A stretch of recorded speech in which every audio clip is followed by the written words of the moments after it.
తేదీన కమలాపురం నియోజకవర్గంలో ఎన్నికలు చాలా ప్రశాంతంగా జరిగింది.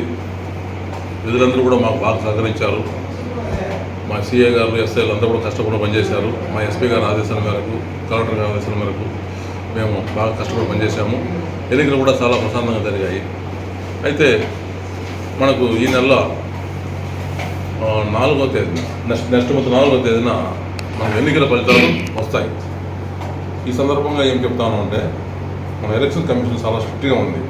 మన రాష్ట్రంలో జరిగిన చిన్న చిన్న అల్లర్లు కానీ, పెద్ద అల్లర్లు కానీ వివిధ ప్రాంతాల్లో జరిగిన దానివలన మన భారతీయ ఎన్నికల సంఘం, అదేవిధంగా మన ఆంధ్రప్రదేశ్లో ఉన్న ఎన్నికల సంఘం అధికారులు చాలా స్ట్రిక్ట్గా ఈ ఎన్నికల ఫలితాలు వచ్చిన తర్వాత కూడా మనకు 6/6/2024 వరకు కూడా ఎన్నికలు కూడా అమల్లో ఉంటుంది. కాబట్టి చాలా కఠిన చర్యలు తీసుకోమని, ఎవరైనా అల్లర్లు చేస్తే వాళ్ళపైన కఠిన చర్యలు తీసుకోవాలి.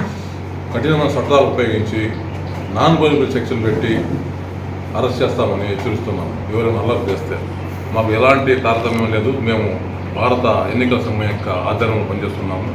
ఎవరు యా పార్టీకి సంబంధించినవైనా, యా ప్రాంతమైనా కూడా ఎవరైనా అల్లర్లకు పాల్పడితే చాలా కఠినంగా చర్యలు తీసుకుంటాము, నాన్ బెయిలబుల్ సెక్షన్ పెడతాము అని ఒకసారిగా ప్రజలకు తెలియజేస్తున్నాము.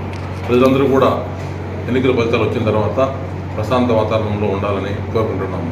6/6/2024 వరకు కూడా ఎన్నికల కోడ్ అమల్లో ఉంటుంది. కాబట్టి ఎన్నికల ఫలితాలు వచ్చిన తర్వాత కూడా కోడ్ ఉన్నంత వరకు కూడా ఎలాంటి ర్యాలీలు కానీ, విజయోత్సవాలు చేయకూడదు. అదేవిధంగా టపాసులు ఇలాంటివి కూడా కాల్చకూడదని ప్రభుత్వం యొక్క ఆదేశాలు ఉన్నాయి. కాబట్టి అందరికీ మేము కోరుకుంటున్నాము.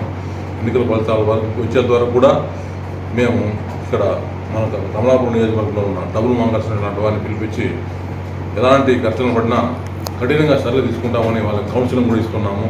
ప్రజలందరూ కూడా సహకరించాలా.